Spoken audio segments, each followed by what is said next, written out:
bienvenue sur le Triskaidekafili du 13 décembre 2021.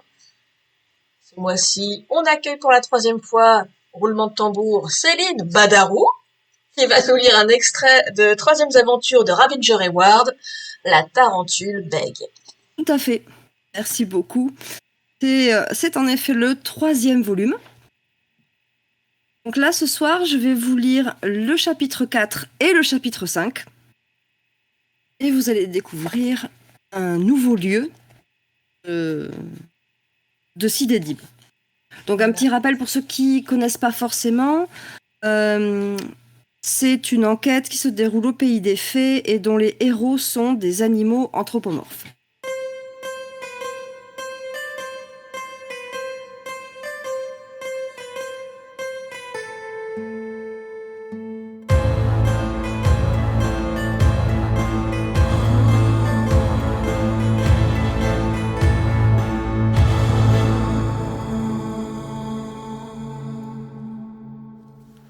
Chapitre 4. Visite au musée. La Pinacothèque royale était un lieu pour le moins imposant, tout en étant d'une rare élégance. L'entrée principale surélevée, à laquelle on accédait par un magistral escalier, était flanquée de superbes colonnes en cornaline et citrine, créant ainsi des dégradés scintillants, du rouge sombre au jaune lumineux d'un matin d'été. Maintenant que Fanny avait refait son appartement intégralement en verre, Ravinger se réconciliait doucement avec la couleur du savoir et de la science. Décidément, sa sœur n'avait pas fini de relever des défis en matière de décoration, et son estomac autant que ses yeux avait du mal à encaisser. Chacune de ces visites était une épreuve pour ses sens. Heureusement que le palais n'a pas choisi de peindre la façade en jade ou en aventurine, se dit Ravinger dans un soupir de soulagement. Son estomac se souleva légèrement à l'idée. Il posa une main sur son ventre afin de contenir la nausée et prit une grande inspiration. Ward lui jeta un regard amusé et Vren lui tapota la patte. La rate s'était empressée d'accepter l'invitation de Ravinger, trop contente de profiter de son jour de congé pour passer du temps avec son aimé, et Ward, qui, s'il paraissait parfois un peu abrupt au regard de certains, lui semblait très attachant. Une obscure histoire de fibre maternelle sans doute, mais Vren était trop passionné par son travail pour se consacrer à une vie de famille qu'il aurait tenu loin de ses chers livres. Il fallait faire des choix, et elle avait fait celui-ci, qu'elle ne regrettait d'ailleurs pas. Il y avait bien assez d'individus dans son entourage pour qu'elle puisse exprimer ses sentiments d'attachement. Elle n'avait pas besoin de plus. « Courage, mon ami, lui dit-elle. N'y pensez plus. Le jeu d'opacité et de transparence était fascinant, et la lumière de ce matin de Mabon embrasait les pierres du fronton qui surplombaient les colonnes. Les nombreuses statues et bustes présents dans les niches étaient quant à eux en marbre blanc, tout comme la façade elle-même, et se paraient de 1000 teintes de feu quand les rayons du soleil dansaient au travers des piliers. « Oh, regardez, j'avais oublié que Botti Cézanne était là aussi. »« Son profil est particulièrement réussi, dit-elle en observant la figurine de l'ours au chapeau melon penché sur le côté. « Il a été inauguré l'année dernière, il me semble, ajouta Ravinger, en relâchant la pression sur son estomac. Et il est en belle compagnie, conclut Ward en embrassant du regard tous les bustes incrustés dans la façade de la Pinacothèque. Picaya, Gauguin, Monoir, Von Gormir, Renacroix, ils étaient tous là, avec quelques autres. Tous les grands noms de la peinture, de cette couronne ou d'ailleurs. Et cela faisait jaser parfois. Les monarques des bas royaumes réclamant toujours le retour des œuvres de leur enfant chéri, Verbrandt, dont ils clamaient haut et fort la propriété. Le mythique Leonardo ne doit-il pas exposer ici bientôt demanda Vren. J'ai entendu dire que sa prochaine rétrospective serait l'événement culturel de l'année. Il travaille sur un mystérieux portrait, paraît-il. Un mystère à la fois, coupa Ward. Vren lui adressa un sourire amusé. Vous avez bien raison. De la méthode, répondit-elle. Ward leva un sourcil, incapable de décider si cela relevait ou non d'une note d'humour, de sarcasme, ou si elle était sérieuse, mais jugea que ce n'était pas important, et entama de grimper les marches. Ravinger suivit avec Vren à son bras, et ils entrèrent dans le hall d'accueil, baigné de soleil grâce au petit dôme en verrière qui le surplombait. Au centre de la pièce en pierre blanche, et au carrelage assorti, s'enfonçait dans le sol un carré de quelques mètres de diamètre. Il était recouvert d'un parquet sombre et brillant, et de gros coussins colorés étaient posés çà et là. « Soyez les bienvenus !» Ravinger sursauta. Un héron cendré était apparu à sa gauche sans qu'il l'ait entendu arriver. Il portait solennellement son costume clair, tenue officielle des employés, orné d'un badge au logo du musée et où était écrit le nom de Mac. « Je vois que vous admirez notre parquet siffleur. C'est le seul de cette taille dans toute la capitale. Nous en sommes très fiers, ajouta-t-il. Vren s'avança et s'aventura en bas des marches. « Un parquet siffleur extraordinaire, murmura-t-elle. « Tout à fait. La moindre pression sur le bois le fait siffler, dit Mac en observant la rate tenter quelques pas sur le dit parquet. Quelques pépiments se firent entendre alors qu'elle progressait timidement. « Vous pouvez vous installer sur les coussins, reprit le héron. Le poids de votre corps suffit. Un projecteur incrusté dans les lames au centre du carré peut être activé et vous permettre de découvrir des images des différents oiseaux de la jungle appaloozienne dont les planches sont originaires. Si vous êtes spécialiste, vous reconnaîtrez le chant du hare arc-en-ciel. » Ravie de son expérience, mais soucieuse de ne pas retarder leur rendez-vous avec le conservateur, Vren quitta à regret le parquet siffleur pour remonter les marches et reprendre le bras de Ravinger. Elle était certaine d'avoir aperçu une lueur satisfaite dans le regard de Ward. « Quand vous le souhaiterez, conclut Mac, vous pourrez faire la visite en commençant au choix par l'aile Est, qui comprend les toiles de la période des Antechentos, ou par l'aile Ouest, où vous pourrez découvrir les œuvres des artistes contemporains, avec notre exposition temporaire sur l'art tachetiste. Je vous remercie, mon cher, coupa Ward, mais nous avons rendez-vous avec le conservateur et... Oh, veuillez me pardonner, dit Mac contrit. Vous venez certainement pour... notre petit souci, ajouta-t-il prudemment en baissant d'un ton. Monsieur Tate nous a prévenus de votre arrivée. Il jeta un regard entendu au trio de visiteurs et fit un signe à un autre employé portant le même costume que lui, avant de précéder Ward, Ravinger et Vren vers la galerie des classiques. Je suis soulagé de voir que quelqu'un s'est enfin décidé à prendre l'affaire au sérieux. Ce pauvre Monsieur Tate est mort d'angoisse. Si de tels événements devaient continuer à se produire, nous perdrions la confiance des artistes, voire du palais. Le conservateur craint également que notre prochaine exposition temporaire ne soit annulée. Vous vous rendez compte ? La rétrospective au Nardo ? Demanda Vren. Celle-là même, répondit le héron en secouant la tête, dépité. Ce serait sans précédent.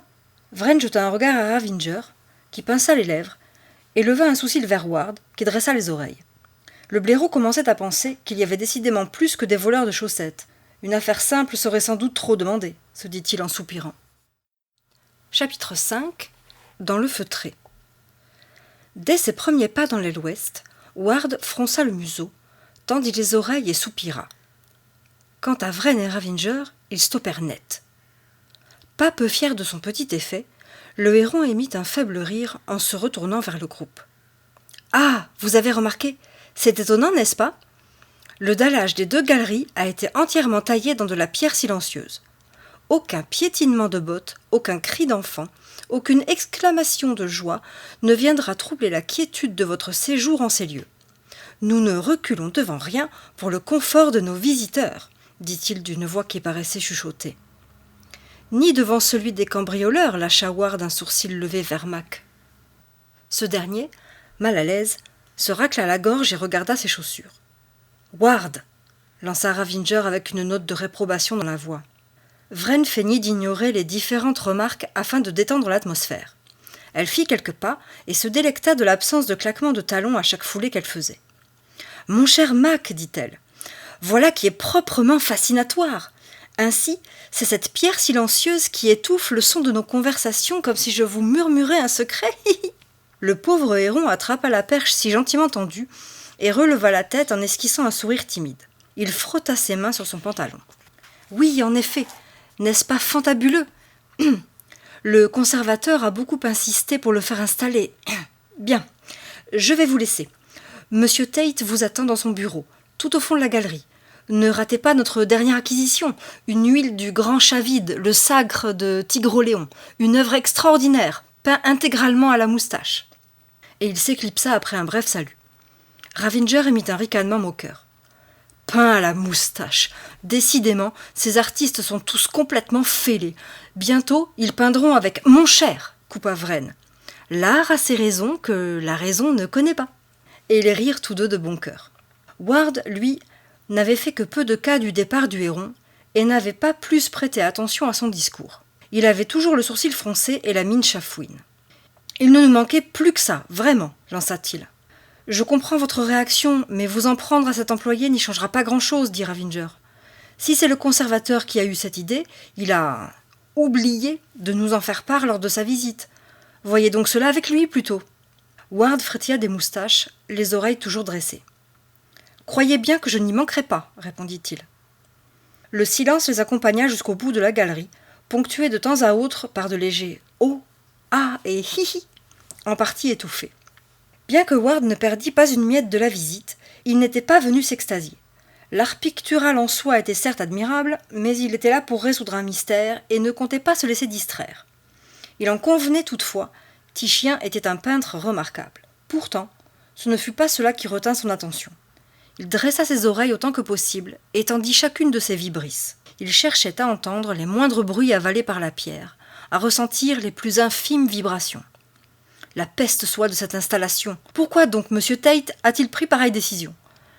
Le renard réalisait une curieuse chorégraphie sous les yeux de Yann Evren, tâtant de son pied le dallage d'un côté, glissant de l'autre, se tournant soudain. « Ward, vous pensez vous présenter au Royal Ballet ?» plaisanta le blaireau.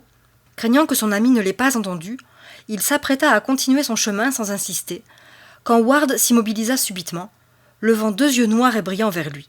« Mon ami, il se pourrait que vous ayez vu juste. Venez. Nous avons plusieurs choses à tirer au clair avec notre client. » Et sans attendre de réponse, il fonça droit vers le bureau de M. Tate. Eh ben merci Céline. Nous découvrons un nouveau lieu, un musée.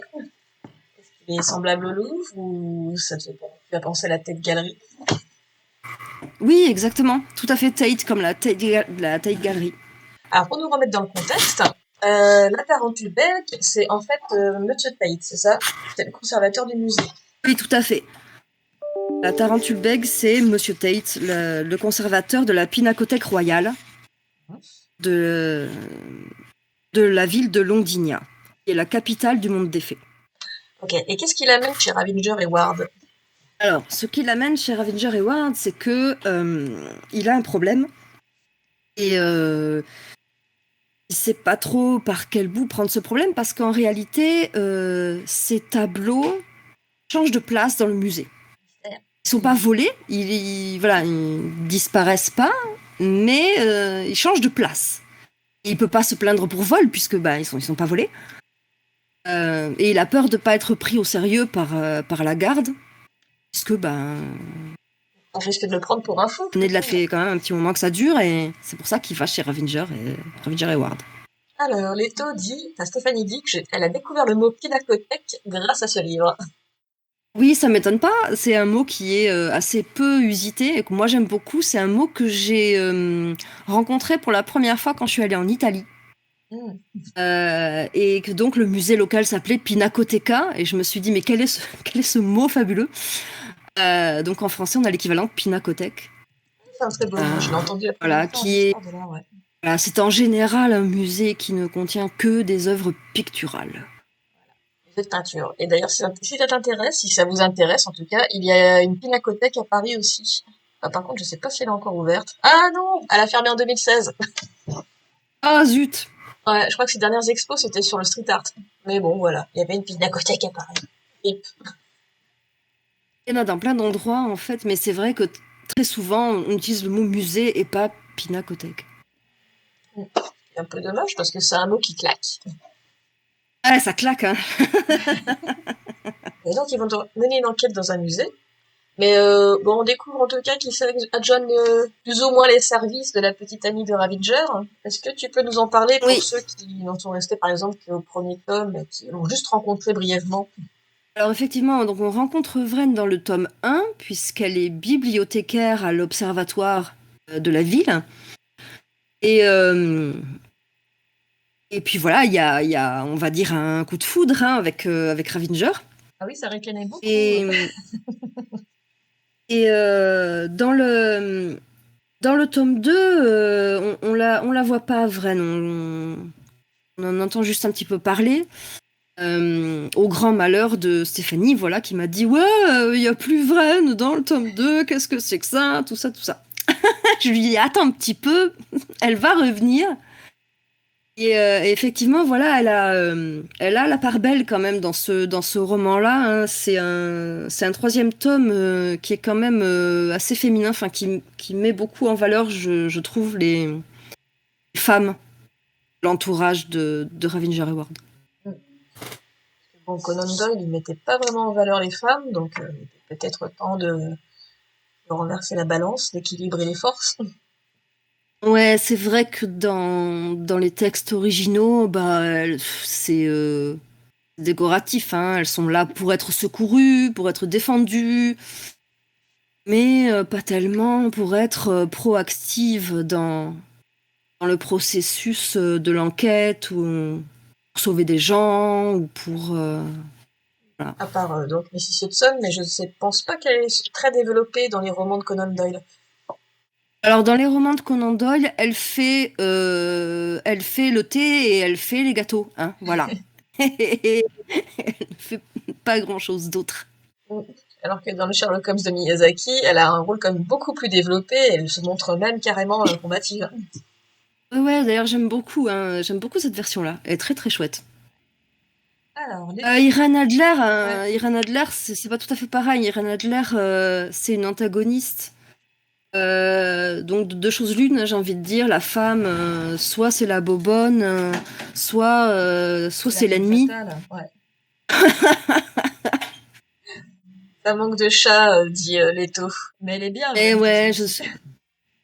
ça manque de chats. Il y a des chats dans le tome 1, il y a des chats dans le tome 2. Et j'avais envie, c'est vrai, d'en mettre un petit peu moins parce que ben il y a souvent beaucoup de chats et c'est vrai que j'avais envie de d'utiliser d'autres animaux. Tu Il y n'es a pas des ours, imbécile. Ah il y bah a oui, des ours, il y a une loutre dans le tome 3. faire des heureux, les loutres. Mais bon, il y a aussi un ours sous la Alors, forme de Botti Cézanne. pas que, il y a un autre ours. Il y a un D'accord. autre ours dans l'histoire. C'est vrai que le chat du tome 1, c'est c'est pas une méchante à proprement parler, hein. Elle a mauvaise réputation, mais c'est pas un mauvais personnage dans le tome 1, hein. Ah, puis tu la gâtes pas physiquement, hein. Non, mais faut pas Euh, comme ça se baser sur juger sur les apparences, c'est pas bien. oui, c'est vrai. Non, Vren, c'est une rate. Ce n'est pas un blaireau femelle ou je sais pas si blairelle existe, je ne me suis pas penchée sur la question. Bon, Euh, disons-le, c'est plutôt un mot joli. oui, c'est vrai, totalement. Mais effectivement, non, non, ce n'est pas une blairelle, hein, c'est une rate, une petite rate. Et non, hein, effectivement, non, non, ils n'auront pas d'enfants, hein. Voilà. Non. Ils en adopteront. Après, elle dit dans ce passage justement que elle en veut pas particulièrement, hein. Elle a fait le choix de sa carrière et elle le regrette pas. Par contre, J'ai ils auront voulu pas aussi, tu vois, évoquer ça, en faire une femme moderne en somme, hein. Elle travaille, elle a choisi de développer sa carrière. Elle a pas voulu d'enfant, ça lui manque pas. Bref, c'est une femme moderne. Enfin, une rate Voilà. moderne. Une rate moderne, exactement. On revient Puis on au va chat. découvrir bah, Ouais. le nouveau, enfin une nouvelle facette de Madame Egerton. Mhm. On va apprendre des choses sur son passé. D'accord, ce n'est pas seulement une gentille logeuse. Pas seulement, non. Et concernant les chats, est-ce qu'on va comprendre, enfin, est-ce que tu as déjà expliqué l'animosité entre Ravinger et les chats? Parce que c'était lui qui était le plus réactif vis-à-vis du chat qu'on a rencontré dans le tome 1. J'ai pas spécialement développé ça, hein. Ça veut pas dire que ça le sera pas. Euh, Ça, j'ai c'est une petite expliqué des question trucs qui sur semble les pas importante, mais elle est licornes. restée en suspens. Mais, ah oui, pardon, je l'ai raté. Je sais pas, c'est quelque chose. Je sais pas si ça vaut vraiment le coup de le développer. Il y a des choses aussi parfois que j'aime bien laisser comme ça le soin au lecteur de décider sur ce qu'il imagine de certains aspects de l'univers. Je crois pas que ce soit un point hyper important à développer, hein. Après, bon, je peux me tromper, je sais pas, hein, je sais pas quel est le ressenti des lecteurs On- là-dessus, mais je Oui, faut voir crois pas que après. ce soit la question la plus qui revienne le plus, quoi. Pas encore, en tout cas. Fabrice dit qu'il est très content d'avoir découvert ta série. Son fils de 10 ans est fan des romans de Sherlock Holmes et il est certain qu'il adorera les aventures de Ravenger et Ward. Les extraits que tu as lus m'ont convaincu qu'il dévorera tes livres. Je me suis laissé embarquer. Et c'est encore mieux que les personnages féminins ne soient pas stéréotypés. Ben écoute, j'espère. J'espère que ça va lui plaire. Et c'est chouette que ça t'ait emporté. Donc j'espère que voilà, ce sera une lecture familiale qui passera de main en main et que ça plaira à tout le monde. Pour les personnes qui tombent sur le podcast, qui n'en est pas tout à fait un, est-ce que c'est conseillé pour un enfant de 10 ans C'est pas déconseillé du tout en fait. Hein, ça va dépendre si le lecteur est expérimenté ou pas. Oui. C'est-à-dire que pour un lecteur débutant, je vais te dire non. Ça va être un petit peu. Les phrases, elles vont être peut-être un petit peu trop complexes. Le vocabulaire aussi. Oui, on a appris Pinakothèque. On a appris Pinakothèque. Après, je mets par exemple, là, il y a plusieurs endroits où il y a des notes. Par exemple, dans le chapitre 4, quand je parle de Mabon, de ce matin de Mabon, là, j'ai une note pour expliquer que Mabon est le sabbat de l'équinoxe d'automne. Oui. Donc, il y a 2-3 choses comme ça que j'explique sur des mots qui sont un petit peu spécifiques. Dans le tome 1, par exemple, je parlais de girafe et ce n'était pas l'animal. Je parlais des escaliers à roulettes qu'on utilise dans les bibliothèques. Ouais. Tout ça, ça fait partie de notes de bas de page. Qui sont des mots un peu expliqués. Parce que je trouve qu'ils sont très spécifiques et que même quand on est adulte, parfois on les connaît pas forcément. Oui, bien sûr. Bon, après, ce qui est rigolo, c'est que tu as aussi mis une note pour Fronton, alors que cornaline et citrine, qui ne sont pas forcément des mots qu'on rencontre. C'est vrai, c'est vrai. Alors, non, parce que j'estimais qu'on pouvait tout à fait comprendre qu'il s'agissait de pierres de couleur, même si on les connaissait pas. Et que Fronton, je me suis rendu compte que si t'avais pas fait des études d'archi, beaucoup de gens ne savaient pas ce qu'était un fronton. Voilà, il risquait de confondre avec Fronton Baggins. Donc oui, j'ai expliqué fronton parce que peut-être que j'ai été emportée dans mon trip souvenir de cours d'école d'art. Je sais pas trop. Mais bon, je me dis. Ça amène à la petite problématique que sont des fois les notes de bas de page, quoi. À partir de quel moment on peut se dire que c'est pertinent? Est-ce que ça risque pas de nuire au plaisir de la lecture parce qu'il faut s'interrompre pour regarder? Enfin, bon, en même temps, c'est pas une note de fin de volume, heureusement. Après, on peut choisir de pas s'interrompre. Hein. On peut très bien choisir de pas s'interrompre et de continuer. Après, c'est peut-être plus facile de faire ce choix quand on est sur l'édition numérique parce que on peut choisir de ne pas cliquer sur le petit numéro. Mais bon, enfin, je pense que là, c'est dans le lecteur, quoi. Ouais, ce serait marrant d'ajouter des notes de bas de page à la Terry Pratchett. Peut-être que c'est parce que je lis beaucoup Terry Pratchett et du coup, c'est pas, ça m'a semblé naturel. J'ai pas beaucoup réfléchi en fait. Ça m'a semblé naturel de le faire. Surtout qu'en plus, t'as un univers qui pourrait s'y prêter parce que c'est un univers fantaisiste, une espèce de suicide année de Londres, mais avec des animaux et tout, puis des saisons, des calendriers qui sont différents, des références qui peuvent paraître obscures. Enfin, il y a matière en tout cas à s'amuser encore plus avec les notes de bas de page. Est-ce que tu avais réfléchi à ça quand tu composais? Non, vraiment honnêtement, je te dis, j'ai pas spécialement réfléchi. Ça m'a vraiment paru quelque chose de naturel et j'avais pas spécialement pensé. Disons qu'il y a des choses que j'ai fait de manière instinctive et que peut-être effectivement je peux réfléchir à développer un petit peu plus, mais il faut voir aussi si ça. Comme c'est quand même pour un public jeune, Oui. faudrait pas que ce soit, tu vois, trop. Que voilà, d'un seul coup, on tombe dans quelque chose qui soit Ultra trop référentiel. libre, alors qu'au départ, c'était quelque chose qui se voulait pédagogique. Mm. Euh, ouais. C'est une bonne question. J'ai pas forcément compris d'ailleurs la question de Fabien Liraud. Après les chats, les chiens, Oui, parce qu'on quel parlait des chats tout niveau? à l'heure. Après, ouais, je sais J'en ai pas, plein des chiens. J'en ai plein des chiens dans le livre, mais des chiens plein. policiers. Des chiens policiers. Ouais, ça, il y en a plein. Euh, on est à plein d'endroits des chiens. Ouais. Cette fois. Là, il y a Tichien. Ah oui, oui, Dans les le peintres. célèbre peintre Le Chien Tout à fait. et Nicolas Poussin aussi. Il n'a pas fait une apparition, mais il doit figurer quelque part dans cette pinacothèque. Je crois qu'il est plus tard. D'accord. Et tu l'appelles toujours J'ai pas- Poussin? j'ai plus toutes les. J'en ai casé tellement. Tu m'étonnes Euh, que tu as réussi à faire le fusionner chapitre, Vermeer et Rembrandt, quoi. le chapitre 6, il y en a pas mal aussi. Mm.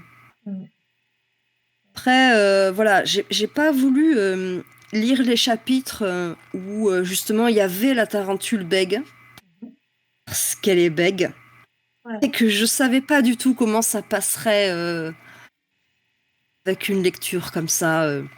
Oui, Voilà. ouais, c'est un peu compliqué, ça peut devenir fastidieux, effectivement. Ah bah, Alors, comment je choisis un animal pour personnaliser mes personnages? excellente Au question. pif. C'était une excellente question. Au méga pif. Donc, ouais, je sais pas, c'est une question de Feeling avec la personne. flingue, ouais, totalement. Totalement de feeling. Totalement, totalement. C'est, y a des personnages, je les visualise très rapidement, d'une certaine manière, comme le personnage du corbeau, euh, ou après la tarentule bègue, c'était le titre, donc voilà, ça c'était pas dur. Oui, bah, surtout que Mais c'était un défi. Enfin, on va en parler après, mais quel personnage t'as eu le plus de mal à visualiser dans ta création tu vois un animal pour un euh, personnage. certains personnages secondaires. Ouais. J'ai changé plusieurs fois. Et il y en a aussi pour qui j'ai pas eu le déclic. Ouais. Par exemple, Leonardo, Mhm. euh, au début, c'était pas une tortue. Ah, d'accord. J'ai compris après, et grâce à un de mes alpha lecteurs qui me dit, mais enfin, c'est pas une tortue. Et c'est après que je me suis dit, mais oui, enfin, mais je suis bête ou quoi? C'était si évident, la blague était si évidente. Hmm. Et au début, c'était pas une tortue. D'accord. Parce que j'avais pas été intelligente jusque-là. C'est Ah, voilà. triste. Fabien Liraud qui dit un renard et un blaireau, c'est un hommage à Placide Museau. Non, je pense pas. Eh bien, Fabien pose une question qui n'est pas bête du tout. Quel est l'hommage derrière tout Et, ça? il y a quelque chose, oui. Il y a quelque chose, oui. Fait. Mais Après, Placide, c'est pas une j'étais pas espèce du tout d'ours? sûre que ça passe. Il y a le côté, oh oui, Placide et Museau, tout à fait. Vieux souvenirs de quand j'étais toute petite et que je lisais certaines BD de mes parents, de mes oncles et tantes, des vieux trucs qui traînaient un peu partout. Ouais, et donc, bon, Placide Museau, ok. Donc, Fabrice, alors, est-ce qu'une fois que ton pif a déniché un animal, ce choix influence le personnage de manière différente de ce que tu imaginais au départ? Eh bien, oui. Oui. Oui, oui, tout à fait. Certains animaux vont définitivement m'inspirer certains comportements ou certaines choses dans un contexte donné et pas forcément d'autres. Donc, ouais. Ça Par marche pas exemple. forcément pour tous. Après, il y a des personnages hyper secondaires, bon, mais certains animaux, bah, ça va influencer, par exemple, pour moi, je vais les visualiser avec une certaine diction, Hmm. des faux de langage, ou certains tics, Comme Vren, par exemple, qui ricane tout le temps. par exemple. Euh, ça vraiment, ça vient du fait que c'est une rate, hein, le côté J'avais vraiment cette vision du rat qui est tout le temps en train de se laver, de se lécher les pattes pour se laver le museau et tout. Mhm. J'avais vraiment ce côté comme ça un petit peu nerveux, un petit peu frénétique du rat. Je la voyais vraiment en train comme ça, tout le temps de ricaner nerveusement. Enfin, je sais pas, voilà, c'est quelque chose C'est devenu comme ça. effectivement influencé. Le fait qu'elle soit une rate, c'était assez lié avec son comportement un petit peu Un peu à la fois nerveux. timide, mais en même temps assez enjoué. Oui, oui, puis bon, là, elle ricane quand elle est nerveuse surtout. Mhm. C'est un tic de nervosité. On le remarque d'ailleurs dans le tome 3, elle est beaucoup moins nerveuse et elle fait beaucoup moins hihi tout le temps. Oui, bah oui, parce qu'elle est Grand vraiment dans le soulagement de dur. Stéphanie d'ailleurs, hein, parce que Ah, elle m'a dit. Enfin, y a pas mal de gens qui m'ont dit bon, ouais, heureusement que ça, elle se calme un petit peu là, parce que en même temps, ouais, c'est compliqué. Bah, c'est ça qui est un peu chiant avec les tics de langage pour les personnages, ou les accents, par exemple. Enfin bon, mais on proteste pas, Stéphanie. C'est le risque de d'agacer le lecteur, alors que toi, tu penses que c'est une bonne caractérisation, mais la répétition à tout va, bon, au bout d'un moment, ça peut gonfler. mais après, je te rassure, hein, moi, ça me saoulait. Hein. Moi, ça me saoulait.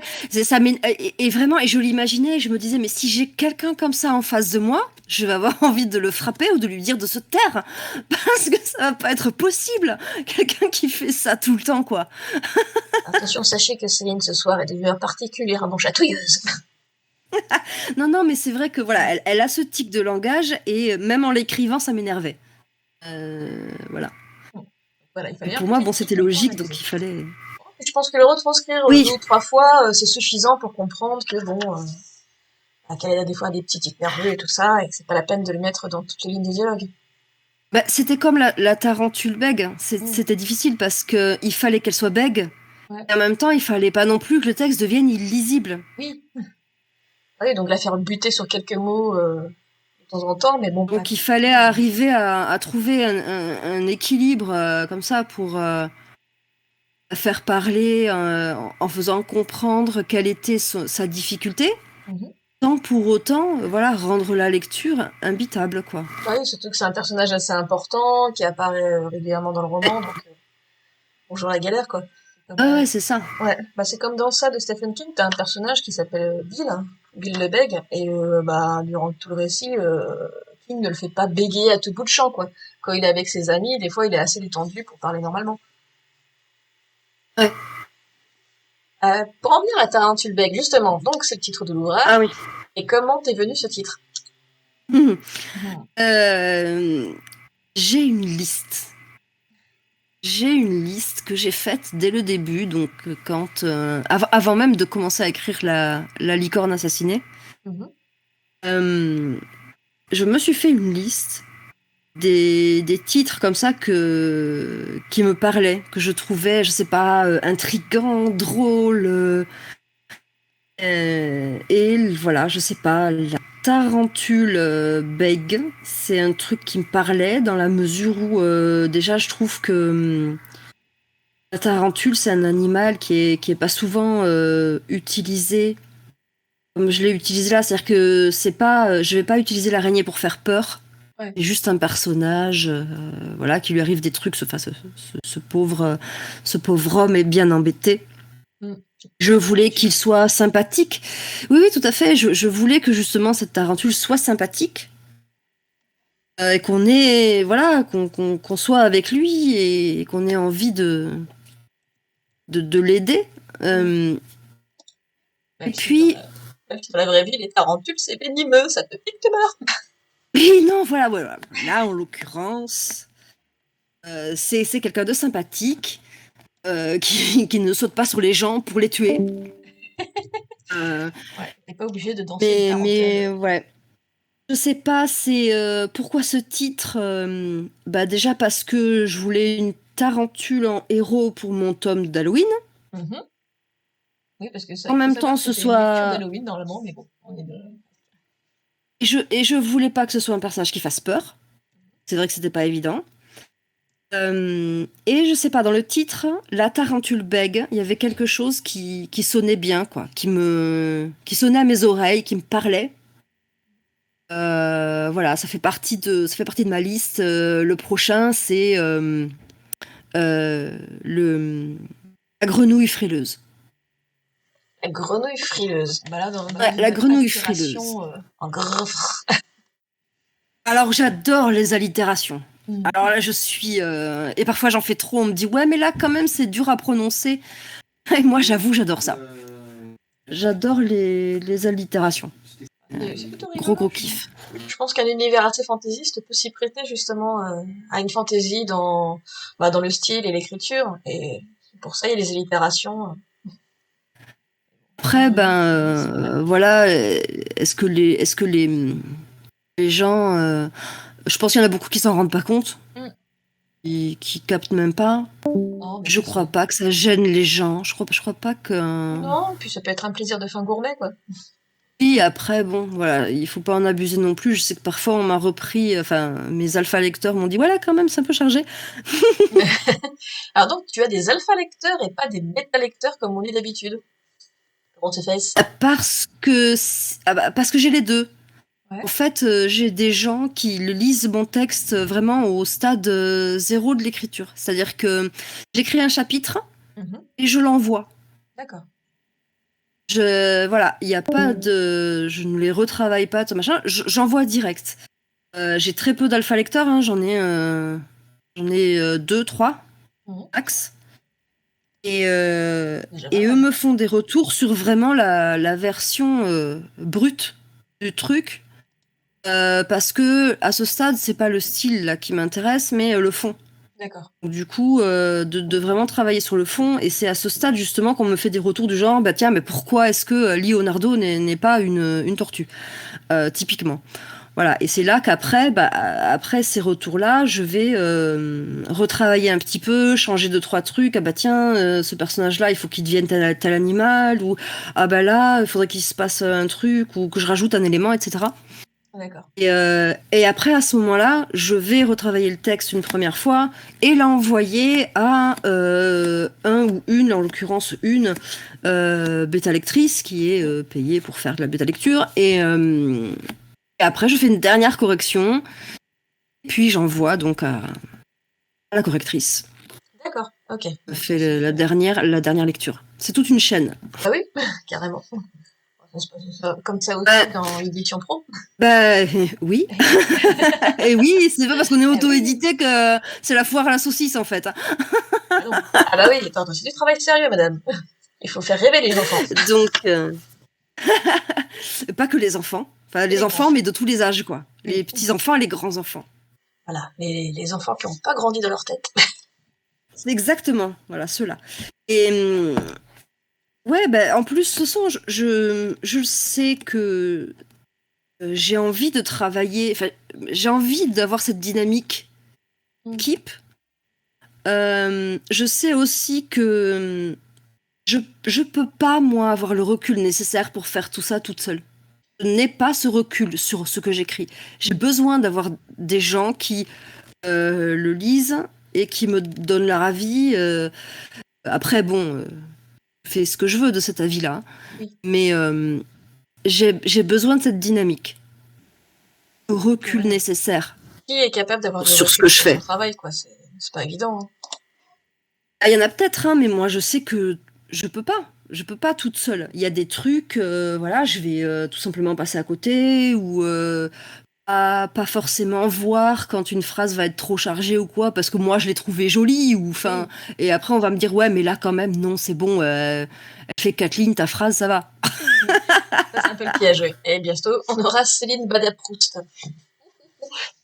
C'est ça. Comme quoi, Non, mais je tout ça pense. pour dire que voilà, toute seule c'est chaud. Moi j'ai besoin d'une équipe. Ouais.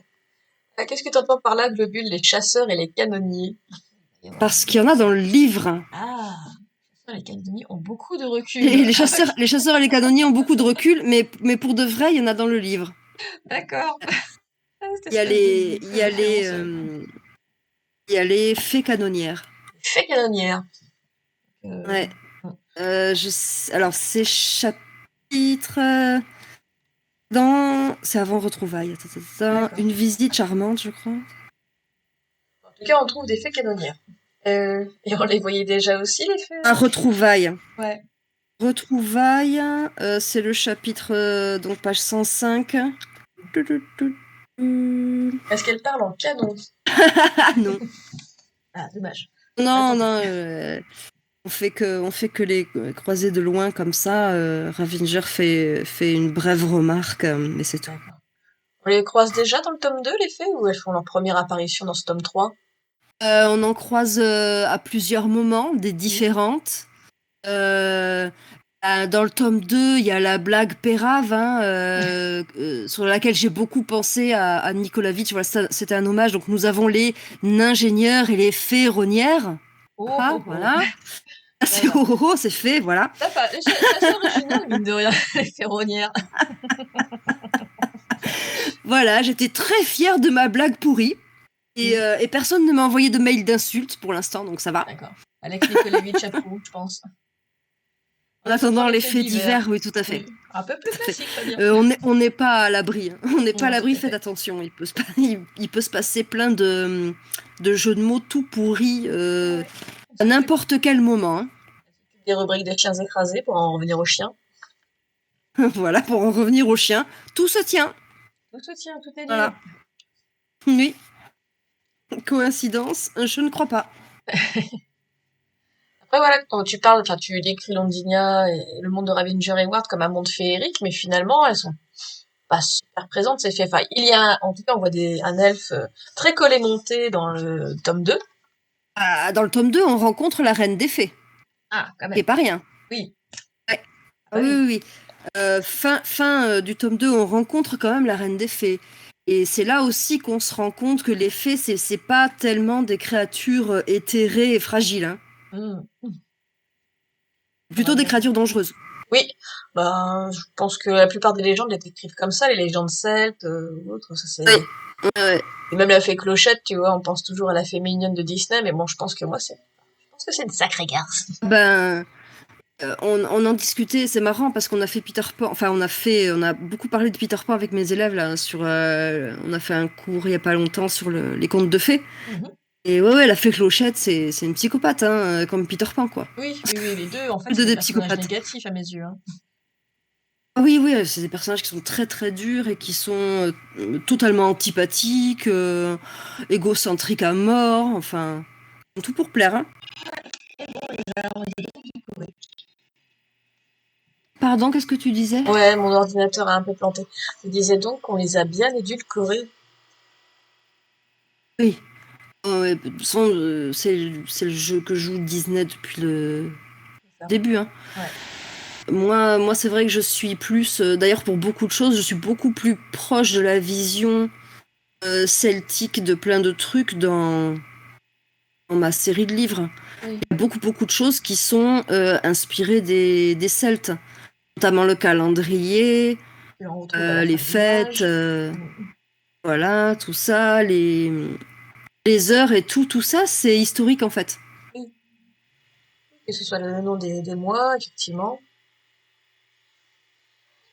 Le lecteur arrivera à s'orienter avec le calendrier. C'est pratique. Voilà.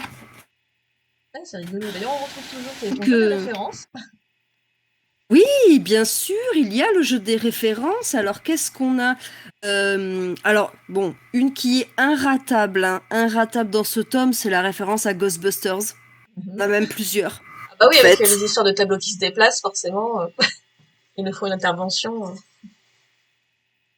oui, enfin, voilà. Vous verrez, je vous vends pas tout. Ah, mais il y a du Ghostbusters à fond. Il y a plein de références à Bill Murray.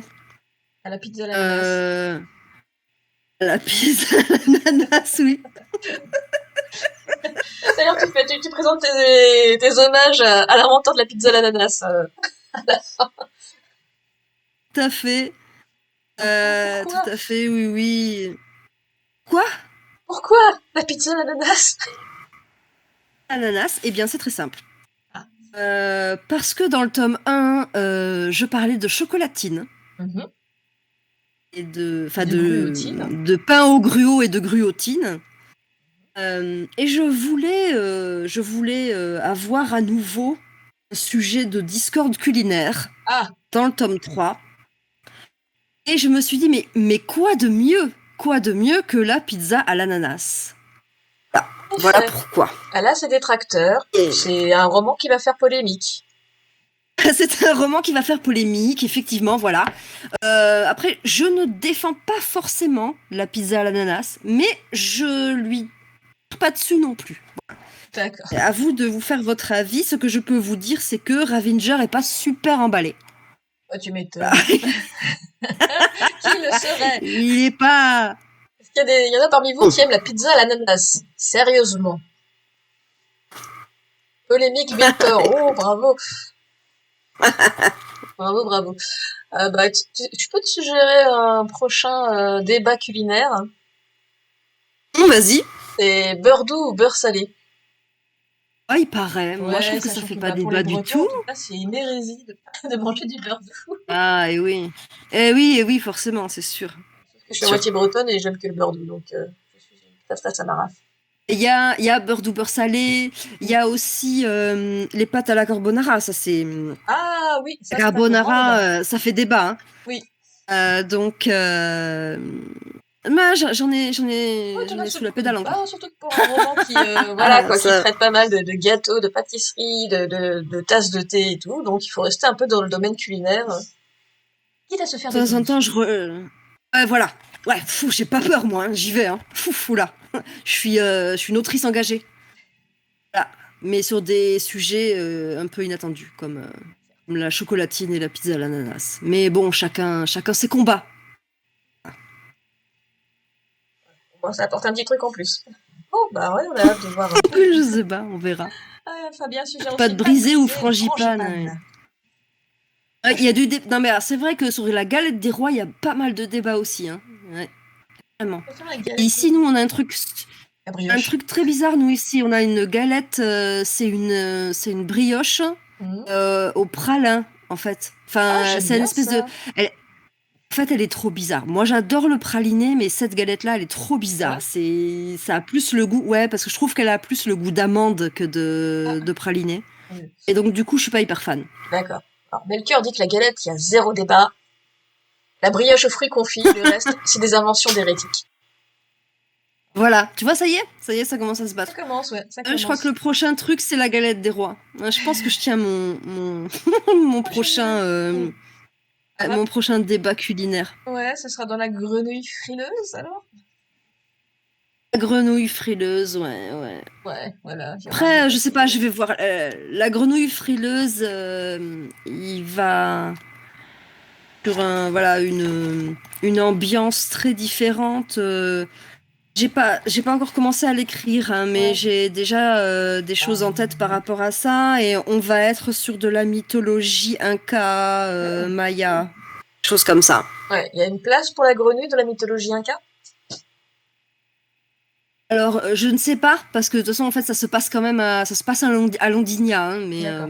je vais pas tout vous vendre aussi, là. Oh, bah écoute, hein, tease. Enfin bon, en même temps, je rigole, mais bah tu as tellement écrit cette année là, parce que bah le Ravager 2 et le Ravager 3, ils sont sortis en 2021, mine de rien.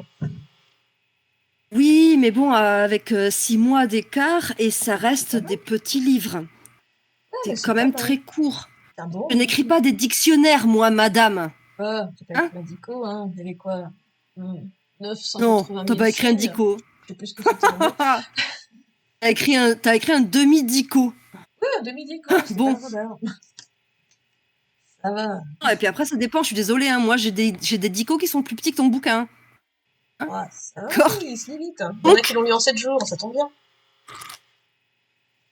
ça reste un livre de combat. Certes. Alors moi, c'est c'est du petit livre. C'est Oui, t'as dit voilà. que c'était format novella, Forcément, pratiquement. Enfin bon, ça reste quand même un des beaux ouvrages. oui, c'est tout à fait. Alors c'est une grosse novella Ouais. parce que c'est limite, c'est à la limite d'être un petit roman. C'est vraiment à la limite. Mm. On est sur du 40 000 mots. Ouais. Donc c'est presque un roman. Mais le tome 2, oui, le tome 2, c'est une novella. Le tome 2, on est sur 35 000 mots, quelque chose comme ça. Enfin, pour toi, c'est 6 mois pour écrire une presque novella, un tout petit roman, ça fait beaucoup, mais je trouve que c'est quand même pas mal, quoi. Surtout d'enchaîner aussitôt après le deuxième. Moi, je trouve ça très bien, c'est un bon rythme. Je ferai pas ça tous les ans après, hein. Euh, je ferai pas ça tous les ans, mais là, je voulais avoir au moins une trilogie. Et Oui. je voulais l'avoir quand même assez vite. Et puis, je voulais un tome d'Halloween et je voulais qu'il sorte à Halloween. Donc, bah, voilà. Mission accomplie. Bon, Dans ces malheureusement, cas-là. je t'interviewe pas pour Halloween. Ah, non, mais ça, c'est pas grave. J'ai honte. Et puis bah, là, après, là pour l'instant, je suis partie sur complètement autre chose, puisque je suis sur une histoire d'horreur. Ouais. Ou sur une Certes, jeunesse. jeunesse quand même. Oui, de l'horreur et de la jeunesse. Le, le gang des Lolita contre la sirène vampire. Ah, tu peux nous en Voilà. dire 2 mots? C'est 5 copines adeptes de la mode Lolita. Le principe, donc, c'est de ressembler le plus possible à des poupées. 5 copines adeptes de la mode Lolita qui décident de partir pendant un long week-end à l'autre bout du monde, au milieu de l'océan Atlantique, de l'océan Indien, excusez-moi, et qui se louent euh, histoire de voilà de passer du bon temps et puis d'envoyer des photos pour faire râler les copines qui sont restées en France. Sauf que bien sûr, bah, ça va partir en sucette dès le premier soir, évidemment. Enfin, je veux dire, ça c'est la base, quoi. Ah oui, c'est tout part en couille à chaque fois. Alors, faut préciser que c'est des lolitas façon japonaise, hein, c'est des lolicones. Enfin, pas des connes, les connes, mais Et avec c'est les pour ça que je robes. disais, le principe, Ouais, c'est de ressembler à des poupées. voilà. C'est ça le Avec les robes en leitmotiv de la dentelle. mode Lolita. Ouais. Voilà. Donc là, la mode Lolita, il faut savoir que ça se décline Oui. en plein de tendances. Donc là, il y a Donc Shiro, là, le gourou. j'ai pris un florilège. J'ai pris un florilège. Donc Shiro, ça veut dire blanc Mhm.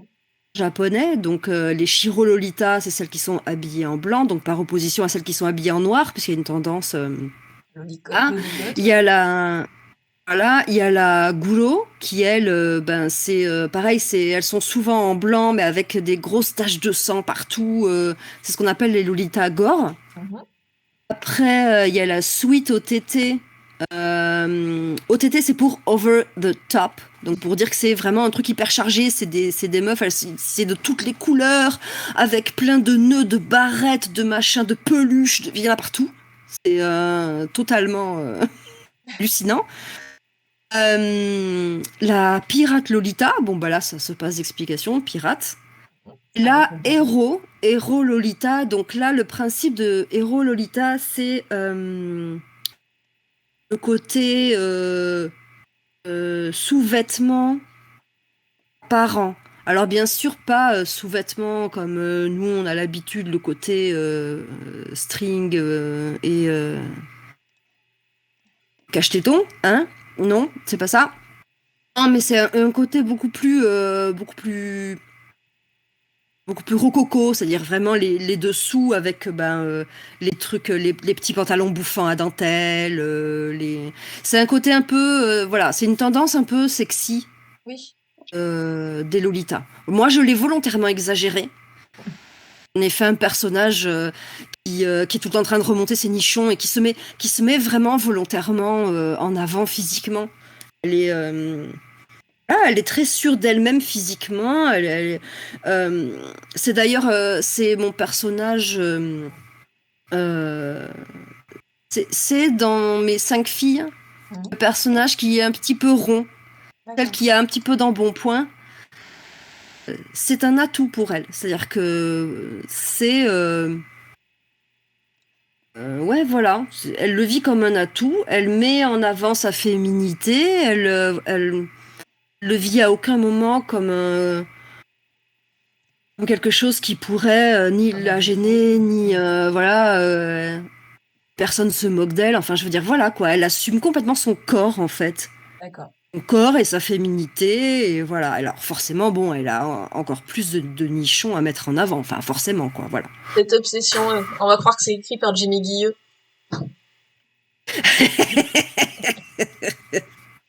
Ouais, voilà, mais bon, peut-être en tant que nana, c'est plus facile de venir plaisanter sur les nichons. Bien sûr, hein, on s'y connaît. Euh, voilà, et puis surtout, bah, moi j'en parle parce que j'en manque, justement, c'est une frustration de ma part.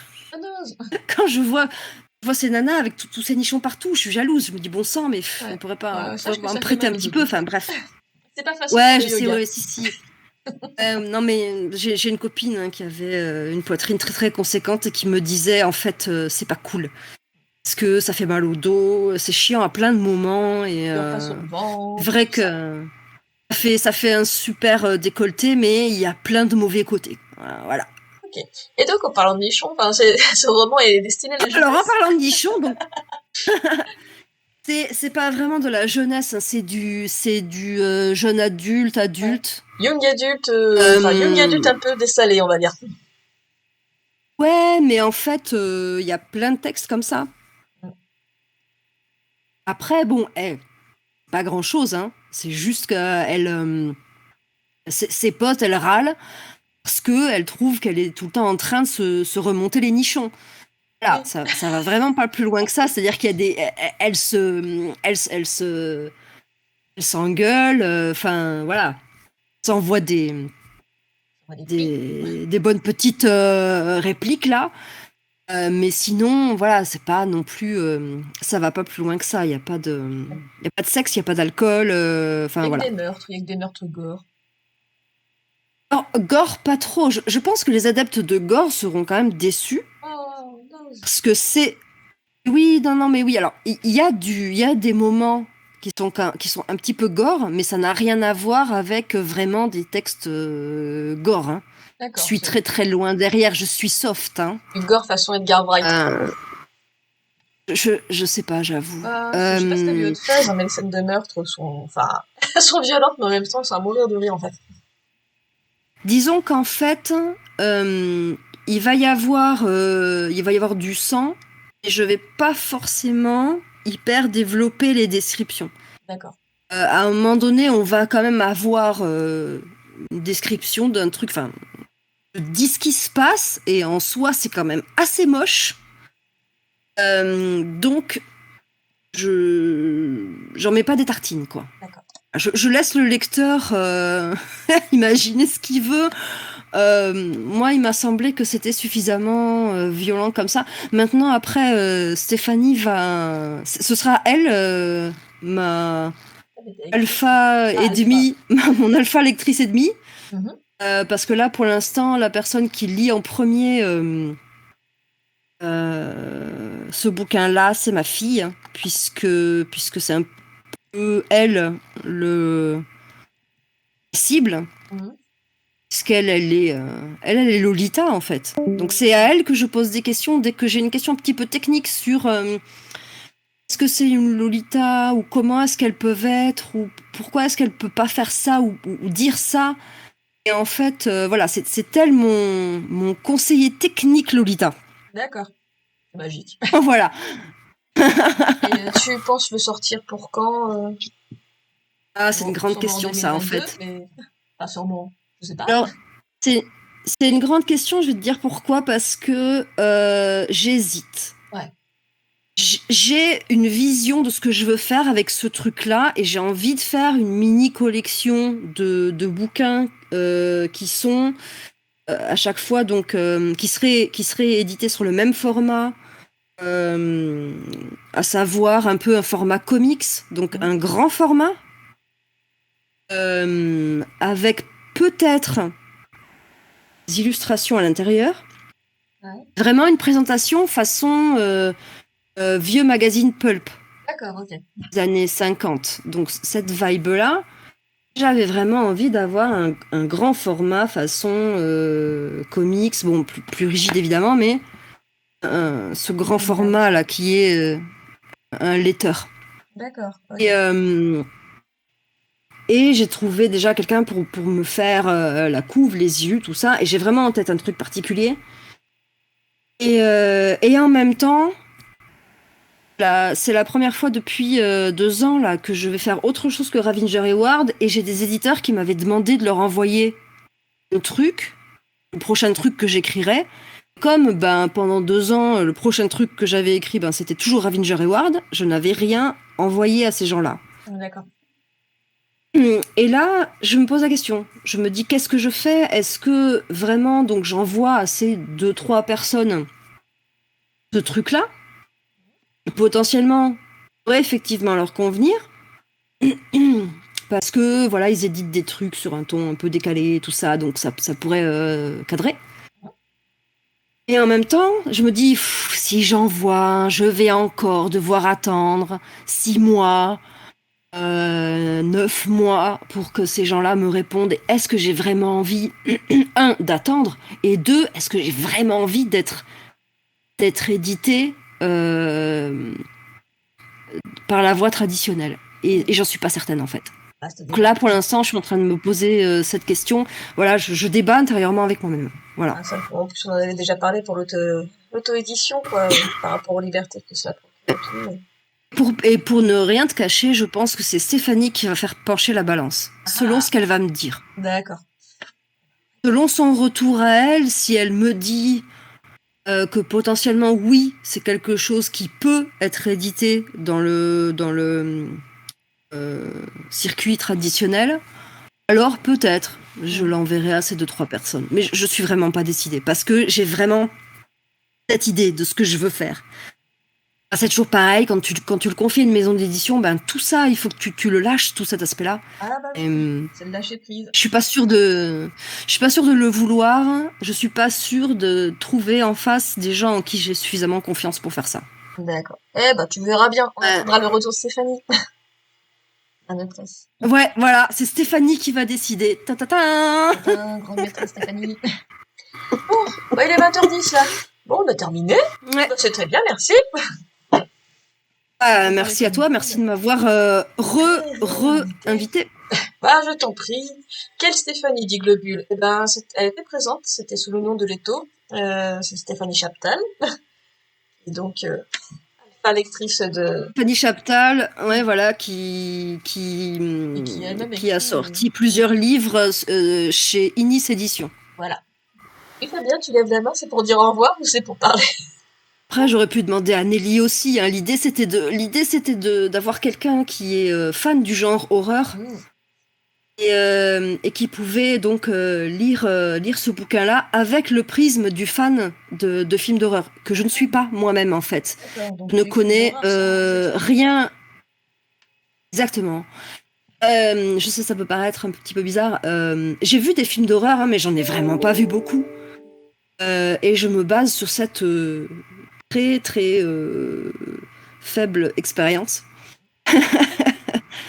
Mais après, je me suis beaucoup documentée ces derniers temps. J'ai lu pas mal de bouquins sur justement l'écriture de textes d'horreur, tout ça. Et au final, le plus grand conseil, c'est toujours les émotions, quoi. Oui. Donc, à partir du moment où on est vraiment focus là-dessus, je pense que peut fonctionner. Donc, à voir si c'est quelque chose que j'ai réussi à faire. Maintenant, je sais pas si, voilà, j'aurais réussi à véhiculer cette idée de à la fois l'horreur et à la fois quand même une touche comique.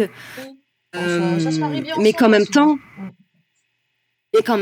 on en arrive à un point de l'histoire où on a quand même peur pour les personnages et on aimerait bien qu'il y en ait au moins un qui s'en sorte vivant, quoi. Oui. C'est pour ça que je peux te conseiller de... Tu as vu Shaun of the Dead, hein? Oh oui, j'ai vu Shaun of the Dead, ouais. Ça, c'est effectivement pas mal pour marier horreur et... Edgar Wright, il a fait un truc sensationnel, quoi. J'en ai vu plusieurs. Bon, après... le grand classique que j'avais trouvé vraiment à mourir de rire, Branded. Ah oui. Il est formidable celui-là. Fabuleux. Ouais. Le dernier bar avant la fin du monde aussi, oui. Cœur et Dale fight le mal. J'avais eu du mal parce que je l'avais trouvé hyper gore. Mais pourtant, j'avais souffert. C'est gorissime. Alors oui, mais Branded, ça devient tellement vite, tellement ridicule, avec des bruitages tellement tellement con que ça te sort de suite de ça. Enfin, ça t'amène plus sur le comique que sur l'horreur. Donc, ça t'aide à surpasser ça. Ah C'est oui. vrai qu'il y a la scène dans le hall où il se bat à la tondeuse. Enfin, c'est Ah, c'est c'est dans ce épique. top, hein.